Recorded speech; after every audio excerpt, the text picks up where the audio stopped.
All righty, so we are here, and welcome everybody. We're going to get our clinical conversations webinar started.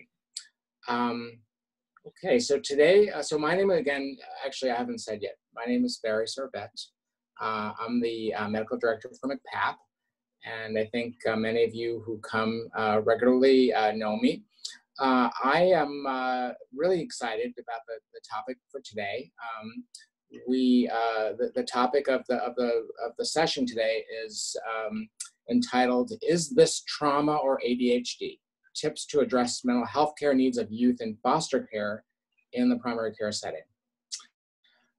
Before we get started, and before I introduce our panel, our speaker, as always, the session will be recorded and available on the McPap website at www.mcpap.org. We always put a copy of the PowerPoint slides on the McPap website, and that they will be available after the webinar under the newsletters and webinars page within the About McPap tab on the website. We will take questions from the audience, and if you have a question, feel free to type it into the question box, or you could raise your hand and we can unmute you if you prefer to ask your question verbally. You will receive a very brief survey at the end of the presentation, and we really always appreciate any feedback that you have to help us improve future presentations. So our introduction, our speaker introduction. So we're very, very fortunate to have Dr. Wynne Morgan, who is one of our own McPap child psychiatrists. She works within our Central Western team at the UMass site. And she also works for DCF and has had a special interest in the mental health treatment and care for child welfare system, and particularly for kids who are in foster care.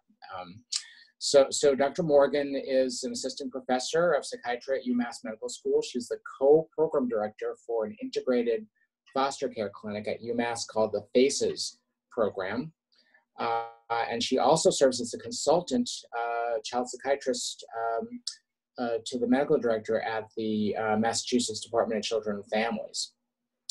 At a national level, Dr. Morgan is the co-chair of the Adoption and Foster Care Committee at ACAP, American Academy of Child and Adolescent Psychiatry, and serves as a liaison to the American Academy of Pediatrics. So with that, I will pass it over to Dr. Morgan, and we will look forward to having a robust discussion. So feel free to think about your questions as Dr. Morgan presents. Thank you, Dr. Morgan. Great. Thanks so much, Barry. Thank you for that introduction. I'm really excited to be here today talking about youth in the child welfare system. And what I thought would be helpful for pediatricians on this call would be for me to go through some of the most common consult questions that I get through McPap and through the integrated foster care clinic. And the most common question that I get is this trauma or ADHD when I'm referred kids from primary care? Oops, there we go. So I have no disclosures or conflicts of interest to discuss. And today I really hope people can leave here with more of a developmental understanding for the impact of trauma on behavior and mental health for our child welfare involved youth. I hope you can understand the risk factors for inappropriate use of psychotropic medication, which is still an issue within this population. And also I hope you have leave with more of an understanding for the special needs for our transitional age youth, which have specific vulnerabilities as they exit the child welfare system. So an overview today, I'm going to start with just some basic intro into the foster care population to get us all up to speed. I'm going to then walk through 3 different cases, and so these are the most common referral questions that I get. So one will be an ADHD versus trauma case. The other one will be assessing polypharmacy referral case, and the other one is a transitional age youth case, so youth that's aging out of DCF. And then there'll be time for discussions. So This is a graphic slide that goes through the demographics for kids in the child welfare system. It's a little old, from 2013, but the numbers haven't changed too much. So at any given time, there's about 400,000 kids in the child welfare system. Over the past 10 years, this has decreased about 10%. The foster care population is very movable. They move a lot. The average number of homes that they'll be in is about 2 to 3. But this doesn't take into account when kids first enter the child welfare system. They're often bumped from home to home until they can find that permanent home. And so that's not included. So actually they tend to have more movement. The average age is between 8 and 9 years old. So these are school age kids that we're talking about, not just infants and toddlers. There's a slight overrepresentation of males, and the average time is almost 2 years that these kids stay in foster care. This number has decreased a little bit in the more recent data, but is still significant. And if we're talking about demographics, it's important to point out the racial disparities in our child welfare population. So this is a slide that's from Child Trends. And you'll see the blue is the percentage of kids in foster care nationally by race. And then the orange is the overall population percentages by race. And you'll see where the blue bar is higher than the orange bar. That indicates a disproportionate amount of racial representation in that group. So you'll see non-Hispanic Blacks, Native Americans, and then on this graph, 2 or more races of non-Hispanic have disproportionate representation in our child welfare systems. So youth in foster care are a specialized medical population. They have special medical needs. So once a kid is removed from their home and placed into foster care, they don't automatically, their health care needs don't automatically get better. They really need to go in and see their primary care doctor. So in Massachusetts, our kids are seen for a 7-day evaluation and a 30-day evaluation when they're brought into the child welfare system. Our state takes this very seriously, and we have medical social workers who are in each area office assuring that our kids, as they enter the child welfare system, are seen by a primary care doctor. Our kids in the child welfare system are at risk for obesity, asthma, and infections when compared to their same age peers. They're also at risk for increased mental health disorders, such as depression, ADHD, and PTSD. And this is where, when they're evaluated by the PCP for that 7 or 30-day evaluation, screening for mental health is really, really important in this population. Right now with COVID, our children in the child welfare system have really been impacted. This is a vulnerable population that has really been impacted by the isolation of the COVID pandemic. So there's been a loss of family connections. So visitations have happened mainly through FaceTime or Zoom for families. And we know that kids that have experienced trauma, that those family connections are so important. So this it can be quite a loss for our kids. This can lead to worsening mental health, so worsening anxiety and depression or behavioral concerns. And this is coupled with the fact that our children aren't in school right now, and many of our kids in the child welfare system do receive special education services. So they're not getting the social emotional supports that they get at school while they're at home often. There's concern about regression in academics, both because of the lack of social emotional support services that they would get if they were in school, but then also the disparities in access to internet and tablets and whatnot. So the difficulty with actually getting onto Zoom and doing the classwork via electronics.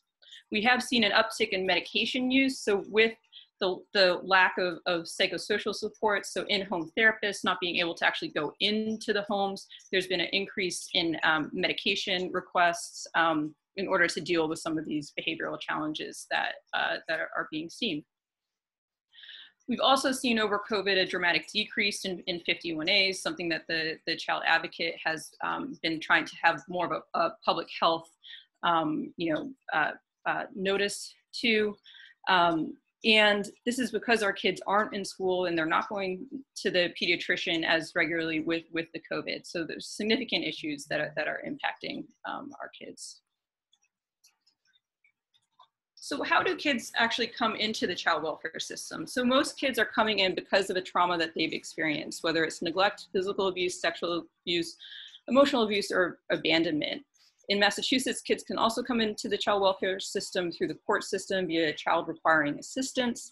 And that's where a child has been truant or defiant at home or at school, and the courts order them into out-of-home placement. But the trauma that the kids have coming into care, that's not the only trauma. It's not just that one trauma. Often these kids have had chronic and cumulative traumatic events. So over 80% have been exposed to violence at home or in the community.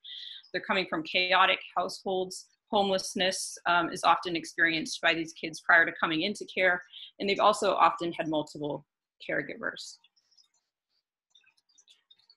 So this is a postcard from a foster care alumni, someone who grew up in the foster care system, just depicting their experience visually of their experience in the child welfare system. So it says, they said I had an attachment disorder. Really, I had a life disorder. I attached accordingly. And I think this kind of speaks to kind of the chaos that can be felt by the child that's interacting at times with the system.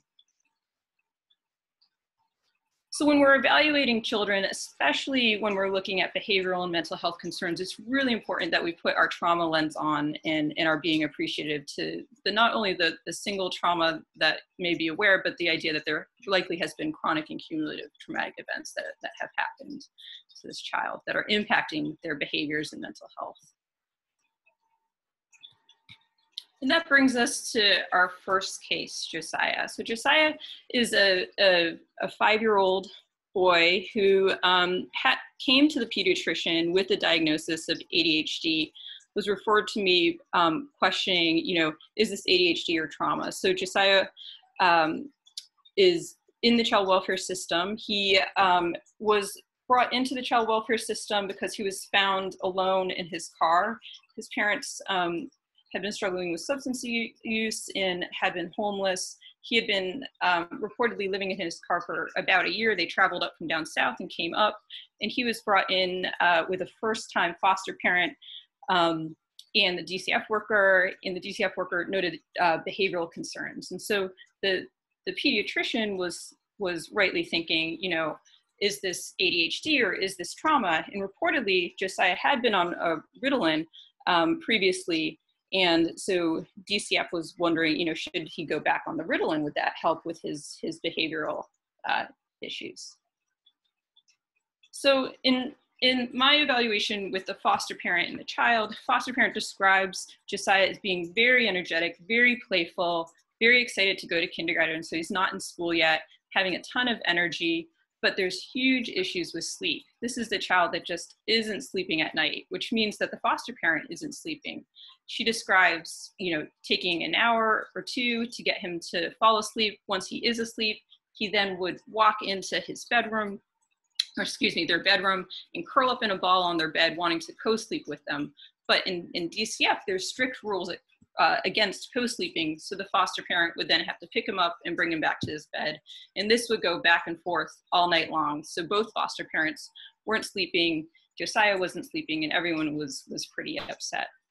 The other thing that was going on with Josiah is that he was a really picky eater. He only liked to eat about 3 or 4 foods and was refusing, the meals that the foster mom was trying to cook for him. He also struggled with regression in toileting, and after visitations with his biological parents would have some encopretic episodes, which was also distressing to the foster parent. So during this evaluation, ideally when we're trying to tease out trauma in ADHD, we want to get the Vanderbilt ADHD screens, both from the parent report and the teacher report. We know that the symptoms of ADHD in those 2 settings is really important to get that information. For Josiah, he wasn't in school yet, so we only had the parent report. Our clinic does a trauma screen as well, which we were able to get for them. The past history for Josiah was really limited. With permission from DCF, I was able to talk with the bio family, and the parents said, yeah, he was diagnosed with ADHD at the age of 3 by a psychiatrist down south, started on Ritalin, and they felt like the Ritalin was helpful for him at that time.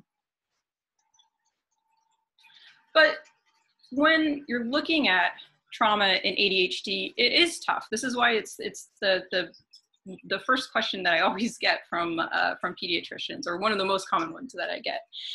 There are overlap in symptoms, and it can be tough to tease it out. So with trauma, the symptoms that you're hearing are that hypervigilance, that hyperarousal that you're seeing. You may also be seeing some distractibility related possibly to dissociation, shame and guilt, that underlying irritability that we see with our kids that have been exposed to trauma. And then for ADHD, you're seeing some of the same things. So difficulty with attention, squirming, fidgety, losing things. And in the middle there, you can see the overlap. So easily distracted, often doesn't listen, disorganized, hyperactive, restless, difficulty sleeping, difficulty learning and concentrating in school. So there's a big overlap between these two symptoms. So where do you start when you're trying to tease out trauma and ADHD? Oh, sorry, wrong slide. So I meant to say that the impact of trauma, especially for Josiah, it really changes the physiology of kids, especially little kids like Josiah, who's 5. So Josiah is having significant difficulty regulating his sleep, falling asleep at night. He's really not hungry and only wants to eat, specific food. So that kind of rigidity around food. And then toileting. He had some regression in his toileting as well.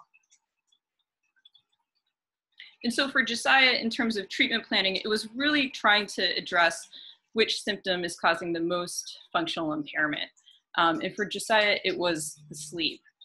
What we were able to do for Josiah was figure out some sleep hygiene. So it was actually figuring out a way that the foster mom could be right next to Josiah, but not in his bed. So to keep with DCF rules. And then she slowly kind of titrating her out of the room. So slowly then getting her out of the room. So initially for about 2 weeks, there was a small bed that she would sleep with, and he could kind of touch her hands, but they weren't in the same bed. And then she was able to slowly move out of the room. And, Josiah actually said to his foster mom, nighttime is really scary. He had been living in a car for years, lived in multiple states. He was often left alone in the car. And so he had good reason for having difficulties sleeping at night for him. So in treatment planning for Josiah and teasing out those symptoms of ADHD and trauma is thinking about what's causing the most functional impairment. So just for Josiah, it was the sleep, and working on sleep hygiene did do the trick for him. He also was prescribed some low-dose melatonin as well, which was helpful. Therapeutic supports, of course, to try to treat the trauma for him, because those symptoms were really prevalent, more so than the ADHD. He wasn't in school right now. He was going to start school. So then communication with the school, seeing if he would qualify for a 504 to have the supports for social and emotional needs under the diagnosis of other specified trauma-related disorder was helpful for him and the teacher to know kind of the needs for Josiah. And then continuing to assess for the ADHD symptoms once he was in the trauma therapy, once he had that stability of his foster parent through the year, seeing if he actually did have ADHD. So the take-home points for pediatricians who are trying to figure this out in the office is that ADHD and trauma do have overlapping symptoms. The key to kind of teasing out which is which, or which to focus on first, is really getting that collateral information, that communication with DCF, the foster parent, and the school or other key providers. Treating the trauma symptoms, if that's kind of the biggest symptom, and then also reevaluating the need for ADHD medications over time, or the symptoms of ADHD over time. So you really want to kind of follow this over time to kind of tease out the trauma and ADHD. So that was case 1. I'm going to move to case 2 now. So shifting gears, and this is our polypharmacy case. So this is Brittany. Brittany's a 13-year-old youth who's coming into DCF custody on a CRA. So she hadn't been going to school, had a huge meltdown at home, which left her which ended up with a crisis evaluation and subsequent hospitalization. She was discharged to STAR program, which is a congregate care short-term congregate care program in DCF, and was referred to the pediatrician to see if the pediatrician would bridge medications until a community prescriber could be attained. So Brittany has been in and out of the child welfare system much of her life, going back to early childhood. She hasn't been able to kind of get a prescriber in the community because she's bounced so many places, and her family was fairly transient, so had a difficult time engaging in treatment. And she presented with a lot of anxiety about going back to school when I saw her in the office. So she came in really, really worried about having to go back to school because she had the CRA and was in the STAR program and was having a lot of panic attacks just thinking about it. This is her medication list that she was discharged on that they were asking the pediatrician to prescribe. So fluoxetine 30 milligrams, clonidine 2 milligrams, mirtazapine 15, Adderall XR 20, and hydroxyzine 25 milligrams. It's not a super high risk, medication list, right? There's no antipsychotic or mood stabilizer, but it didn't quite make sense. And we'll go through the drug-drug interactions in a second. And it's polypharmacy. So she's on 4+ medications in our state that's considered polypharmacy. Oh, and I forgot to say, she didn't think the meds were working. I mean, that's the important part. So she was having panic attacks. She wasn't able to sleep at night and just didn't feel like these meds were doing much for her. So for kids in the child welfare system, like Brittany, there's this risk for inappropriate prescribing. So there's a number of factors that can lead to inappropriate prescribing. These include that care fragmentation, that history of Brittany kind of going from place to place to place, bouncing, bouncing, and bouncing. For Brittany, in her history, she actually had been started on the Adderall and clonidine like in first grade, and then it was just continued. So just medications that just are never kind of assessed again and just continued by the next provider. Placement instability feeds into this. Our system silos, so going from medical center to medical center to medical center and not having that communication across our medical field, but then also the silos within our child serving systems, within our school systems, Mass Health, DCF, and our medical providers. So that can lead to this inappropriate prescribing. A lack of trauma-informed practice. So viewing the behaviors of a child in the moment without that trauma-informed lens, kind of possibly overdiagnosing ADHD when it's really more trauma, or misinterpreting a severe temper tantrum for more of a mood disorder. So these can all lead to inappropriate prescribing. We often don't have a lot of history on our kids that are in DCF custody.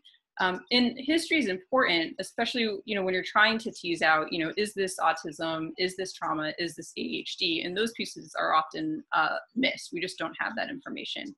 We also don't have the information about oftentimes the birth family and the genetic risks behind that also is often left out. So things came to a head with inappropriate prescribing for kids in the child welfare system in 2011 following the GAO report, and continues to be an issue, but this really started a huge conversation around psychotropics for kids in foster care. And you can see that Massachusetts was one of the 5 states that was reviewed, and we actually had the highest rates of prescribing, almost 40% of our kids in foster care on a psychotropic medication when compared to same age, or when compared to Medicaid peers. Not only were there high rates of psychotropics, there was also concern for inappropriate medications. So polypharmacy, kids on 5+ medications, medication combinations that would cause risk to health, like metabolic syndrome, and also very young children that were on psychotropic medications. So we're talking about infants that were less than 3 years old that were on psychotropic medications. And that was actually higher in the non-foster care population. This did create a national conversation, a national outcry. And in California, there was this Mercury News called Drugging Our Kids that really changed the oversight within California and made it very, very restrictive. So it's a very powerful story about the concerns of over-medication for kids in California's child welfare system, and they actually interview foster care alumni, and they have pretty powerful stories. This led to pretty significant oversights in California, and now kids in the child welfare system, in order to start a psychotropic medication in California, they have to go through the court system, so it's including Benadryl. So pretty significant. Within Massachusetts, we have a PA monitoring system that was developed, and this is called the Pediatric Behavioral Health Medication Initiative. And it targets not only kids in foster care, but all kids on Mass Health. And I'm part of this team through my role at DCF. What happens is when the prescriber is trying to prescribe a high-risk medication regime, it'll bump for a PA. So you have to fill out the PA form before the medications are approved by the pharmacy. Our state defines high-risk prescribing as polypharmacy, so 4+ medications, duplicative therapy, so if you're trying to use 2 SSRIs or 2 antipsychotics, that would bump for a PA. And then there's age restrictions. So if you're trying to prescribe any psychotropic medication for less than 3, or if you're trying to prescribe any psychotropic medication other than guanfacine or a stimulant for less than 6, it'll bump for a PA. So getting back to Brittany and her medication list, so Brittany's main concerns were panic attacks, getting back into school and having these panic attacks and being embarrassed and the teacher's not supporting her, as well as just not sleeping at night. And what she really wanted from me was another sleep medication to go with all of her other medications. Can you just help me sleep? But looking at Brittany's medication list, there's actually significant drug-drug interactions. So clonidine and mirtazapine actually counteract each other. So both, can be sedating when used alone and are often used for sleep. But for Brittany, they weren't working because one's an alpha agonist, one's an alpha antagonist, and they're interacting with each other, and that sedating effect isn't working. So no wonder why she's on 2 sleep medications, but they're counteracting each other. So that's why it's not working. The fluoxetine and the Adderall, fluoxetine actually can impact the metabolism of Adderall and make the dose actually twice as high. So it can be used as a good thing, but we know that Adderall can also cause increased anxiety, so it's not the ideal stimulant for her. If you use a methylphenidate preparation, then you don't have that drug-drug interaction, so it's an easy switch for her. But when you're looking at the medication lists, so my role in DCF, I look at medication lists all day long, so and think about deprescribing all day long. But where do you start when you have polypharmacy? Where do you start in terms of trying to optimize the medication regime? There's a term that's from the geriatric field of medicine called Dprescribing that's coming into the psychiatry and child psychiatry literature. And it's really thinking about the systematic approach to optimize medication regimes through the reduction and cessation of medication, for which no longer outweighs the benefit no longer outweighs the risk. Sorry, got tongue-tied there. And so this is a way to kind of think about which medications to stop first. And my clever colleague, Dr. Heather Forkey, came up with this phrase CRISPY to help us remember how to make sure that we're deprescribing effectively. So C stands for medications that are part of a cascade. So medications that were actually started to treat a side effect of a medication you'd want to kind of take away. R is for redundant medications, ineffective medications, or symptoms have resolved. Do they still need that sleep medication, or can they sleep on their own? I is for medications with no valid indication. S is for side effects. P is for medications that are preventative. And then Y is yucky, so medications that are unacceptable treatment burden. So that's best practices in trying to think about medications reduction within our kids that are on polypharmacy. So getting back to Brittany, for her, the easy fix was stopping the mirtazapine, because that was really impacting, the ability for the clonidine to help her sleep, and changing the amphetamine over to methylphenidate preparation, so we don't have that drug-drug interaction. And then for her, there's still this question of, well, does she really have ADHD or what? So continuing to assess the need for stimulant with the conversations with school once she's back in school. So does she really need the stimulant medication?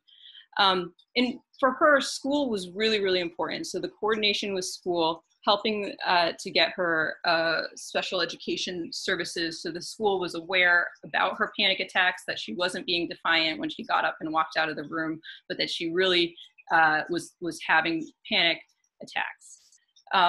Vanderbilt ADHD skills, again, to assess.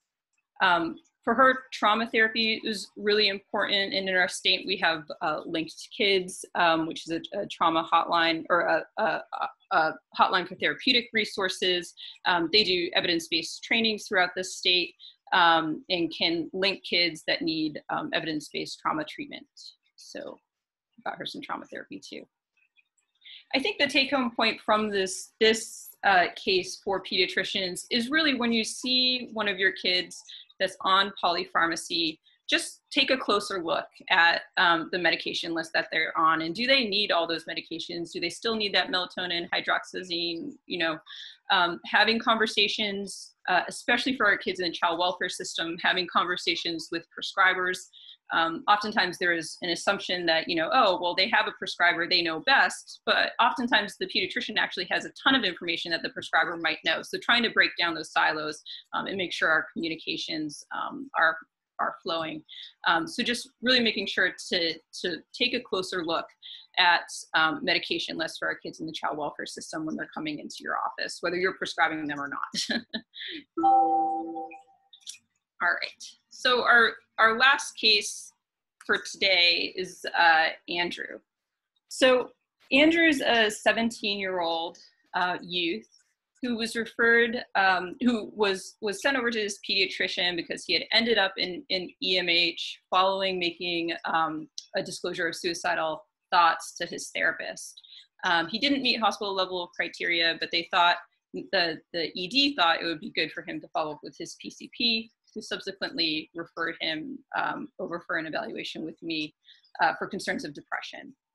So Andrew has a long history with the child welfare system. So he came into custody at about the age of 12. He was kicked out by his grandparents, who thought he was defiant, and he'd been in about 5 different foster homes before landing in a current intensive foster home placement where he was the only child with another person. For Andrew, he was very resistant to medications, but clearly still had depressive symptoms. So his PHQ-9 score, did remain elevated when he was seeing me. He also felt really betrayed and embarrassed by his therapist for sectioning him to the ED, and was very angry when he first presented. And he very much did not want medications. He made that very clear that he did not want to go on medications.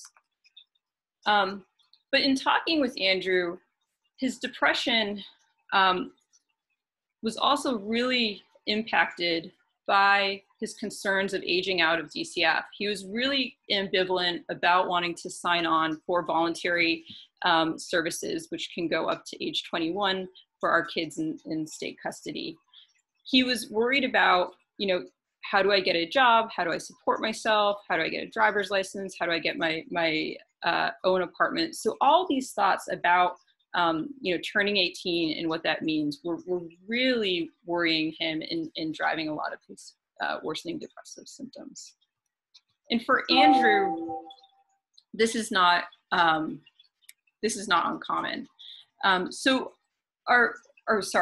For Andrew, he falls into this transitional age youth and foster care. So they have significant challenges transitioning to adulthood when compared to their same age peers. So most peers, would really rely on familial support far past age 18 in terms of financial support, but also emotional support as they transition into adulthood. Children in the child welfare system, if they've been in the child welfare system a long time, they're often ambivalent, like Andrew was, about signing on for extended foster care. They're often angry at the system, just want to say, hey, I don't need you anymore, and not sign on. And not all states have extended foster care programs. Some states actually make it quite difficult in order to access extended foster care. In Massachusetts, it's voluntary, and any child that's in custody can go to extended foster care. So it's not so much an issue within our state, but nearby states don't have the same resources.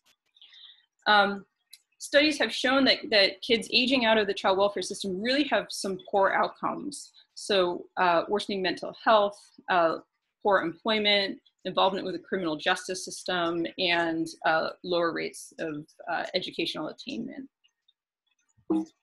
Oops. And these were studies that were done, it's called the Northwest and Midwest foster care alumni studies. And I apologize, this graphic is a little blurry, but it kind of outlines some of this. So there are increased risks for homelessness. So 1 in 5 will be homeless. About half will be living under the poverty line. Less than 3 will make it to higher education. There's increased risk of early pregnancy. And then 1 in 4 will have a mental health disorder at the time of leaving foster care. So really tough outcomes for our older youth aging out of the system. Casey family, Annie Casey Foundation has done a lot of work around trying to support transitions and have come up with kind of best practices to help kids as they're aging out of the child welfare system. And so I think it's important for pediatricians, you know, to just to be aware about having these conversations and make sure someone's having these conversations with our kids. So adult support is key, and finding that mentor relationship role for these kids is really important as they transition out.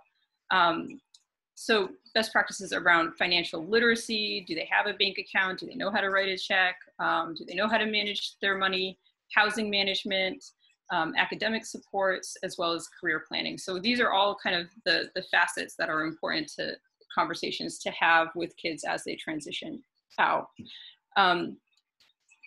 Child welfare agencies are required to start having the transition planning at 6 months, so from 6 months from their 18th birthday, but really these conversations need to start much sooner than that. So for Andrew, you know, I didn't start medications for him. He would have, you know, probably benefited from some medications. He was clearly had moderate depressive symptoms, had passive suicidal thoughts, and I followed him over the next few months, and you know, really wanted to validate and keep in line with his voice and choice about, you know, wanting to just do therapy and not go on medication. But the more important piece for Andrew was the coordination with his team.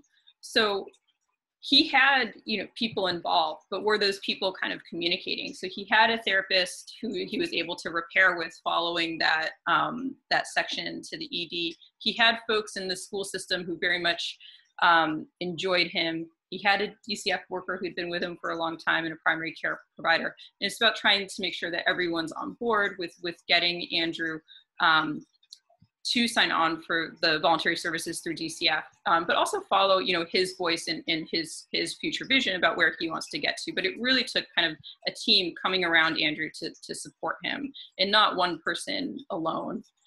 And I think for the primary care, it's really important just to make sure to be involved in these conversations and make sure that they're happening. For Andrew, he actually was a very talented musician, and so we were able to get him set up with a local jazz band, and that was really fun, and he was able to form some relationships and lasting kind of mentorships through that program, so it was a nice happy ending.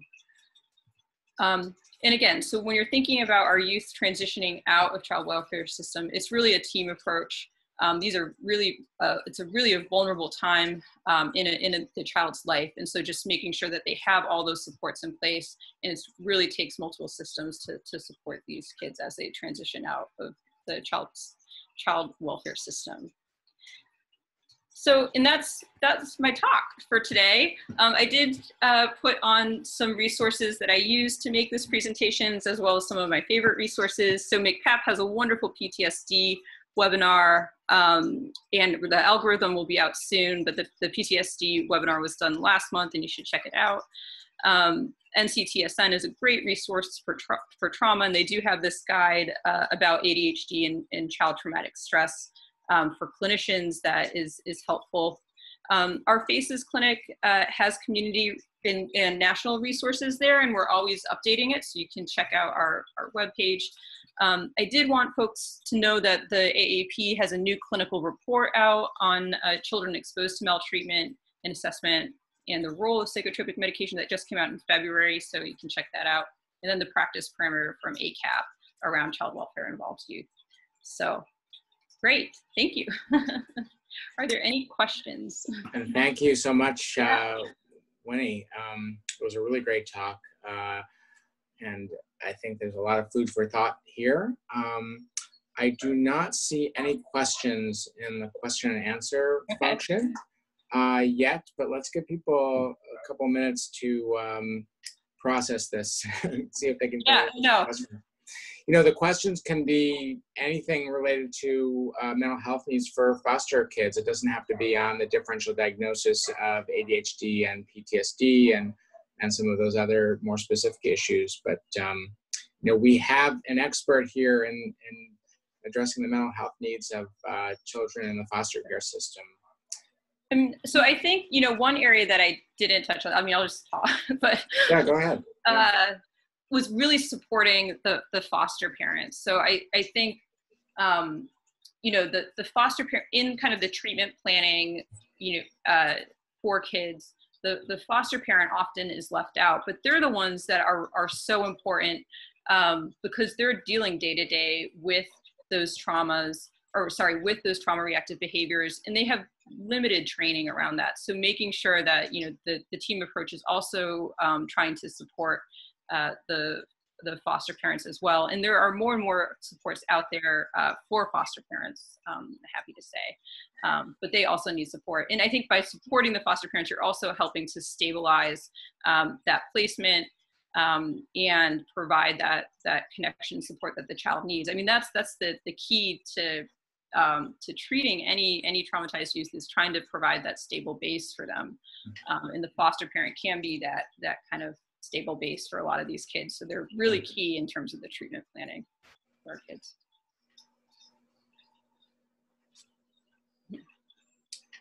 Tell me about, Wynne, some of your experience in terms of working with biological parents, during the course of someone's treatment and when they're in the foster care system. Sure. So so there's kind of, you know, two avenues where I work with the biological parents when they're actually going through reunification. I always, before communicating with the biological parents, I always will get permission, you know, from DCF. And if they're reunifying, I think it's important for the biological parent's voice to be clearly heard within the evaluation, especially when you're talking about psychotropic medications, because these kids are going to get reunified and they're going to continue, you know, the parents are the ones that are going to continue with the medication. So definitely trying to involve the biological parents is really important. I had very positive experiences. Generally, they're usually very happy, you know, I've been trying to see a child psychiatrist, you know, but very, very happy that I called them and included them. The other, you know, kind of point in time where I'm working with the biological parents is actually after reunification. So sometimes these kids can go home quite quickly, but they still have concern, you know, the mental health concerns haven't been addressed. And so, especially with telehealth now, I have been able to kind of follow kids back after reunification as well, which is just really great for the kids to continue that. So that's a good question. Thank you, Barry. Great. Thank you, Wynne. And there is a question that popped up. Okay. So this is from Lorna Kogan. Sorry if I didn't pronounce her name correctly, but the question is about dosing of Clinidine for sleep. Okay. And parameters for that, and when should people not be doing that? I guess it's very commonly done, but I think that there are some instances where that could be sort of a bad move. So I wonder if you can speak to that. Yeah, so so Clinidine can be pretty helpful, you know, for kids that are struggling with sleep related to trauma, and it is something that we use quite frequently. I think starting low is always good.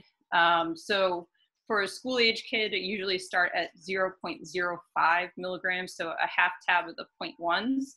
For really, really, really little kids, you know, maybe a quarter tab. Those can be hard to do. usually go up by 0.05 milligrams every 2 weeks. And it's important to monitor blood pressure for them. So you want to make sure that the parents know if it works a little bit, don't just double the dose because it can affect the blood pressure. So that would be one limiting factor. The mirtazapine and clonidine interaction, is one. So if a kid's on mirtazapine and you want to use clonidine, it's not going to work. And the same is with guanfacine, because they have so it's very similar to clonidine, same class. So Barry, do you have anything to add on that? Or? Yeah. Thanks, Lorna. Sorry, I was on mute. Nothing to add. Great answer. Okay. Let me see if there are other questions. I don't know if there are any other things that you didn't include because you thought you would run out of time. I think this whole issue of transitional age youth is very challenging for a lot of pediatricians. So I don't know if there's any more that can be said about that, but it's just a very rough transition for a lot of people. Yeah, I think where the cases that don't go well, where I see them not going well is that things just weren't done soon enough. So having these conversations early is really important. And I think being honest with the kids, honest about what programs are out there, what they're like. I have kids, that end up going to some of these kind of assisted living programs and they're like, this was not what I thought it would be. And then they get kind of grumpy. So just having honest and open conversations about what's available and being realistic for them. But where I see things not going right is when the conversations are happening kind of too late and kind of everyone's kind of, juggling around. So time is really important. So starting this out. Yeah. And I think, I stress teams, but it takes more than a child psychiatrist, it takes more than a pediatrician. It really does take the team kind of wrapping around these kids for support, and also hearing their voice, I think is the other thing. I think the kid's voice in the child welfare system can get lost, and that will make them kind of want to fight against a system that's not listening to them. So. Right. I do know, I'm looking at, so there's still no questions coming up, but I think a lot of pediatricians get really frustrated about interactions with DCF, and I wonder if you have any kind of like sort of tips for, sort of like user interface tips, or like how to be a really good, sort of savvy sort of operator in terms of trying to get the best, collaboration possible from DCF workers for pediatricians or child psychiatrists.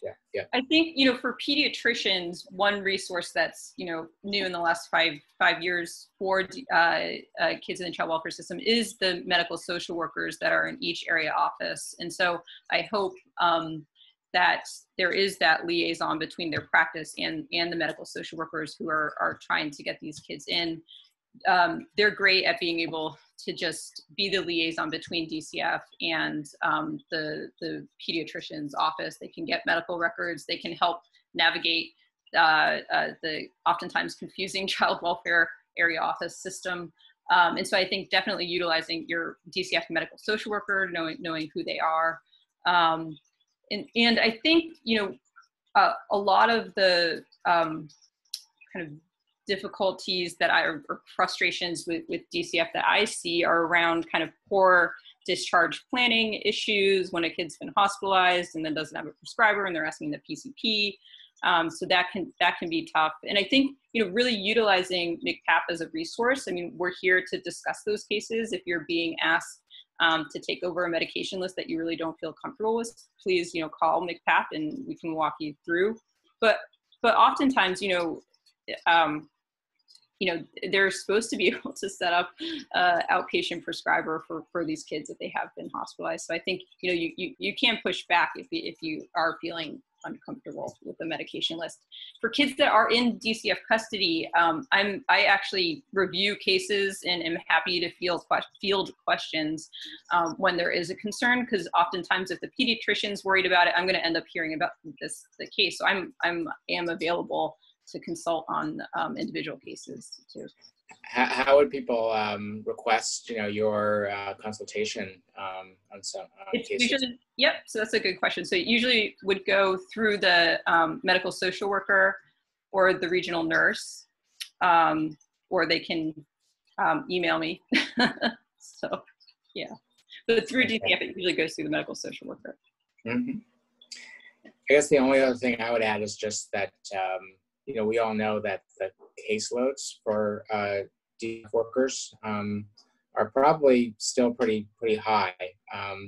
That it's been kind of a historic, issue that there's so limited, funding and that, you end up having people who are, DCF workers for people in DCF custody, and it's hard to get a hold of the worker sometimes, and or it may be that you're just feeling like the child's not getting the attention that they really need. And so in my experience, I've always found it really helpful to kind of escalate, if I can't sort of get through to the DCF worker, is to escalate to the supervisor, and keep going, if you feel really strongly. Yeah, thanks for bringing that up, Barry. That DCF is very much hierarchical in its structure. So there's area office, regional, and central office. And so, yes, so you start with the ongoing worker. If the ongoing worker, for whatever reason, just can't get back to you right away, definitely feel comfortable to reach out to the supervisor. And then it just goes up from there. So, yeah. So let me take one more look here. It looks like we don't have any more questions. I think we have a smaller group today, actually, since it's June and it's hot out. And who knows? But in any case, this will all be on recording, so I'm sure there'll be a much larger audience sort of over time. But this has been great. Thank you so much, Wynne. It's really really good talk. And just to kind of wrap up with everyone, that if you have questions about this topic or anything about clinical conversations, then you can email us at mcpap@beaconhealthoptions.com. Don't forget about the survey. It's really quick and easy. And don't forget that you can access the recording on the website. And again, thanks, Dr. Morgan, and thanks to everyone for your attendance. We'll see you next time.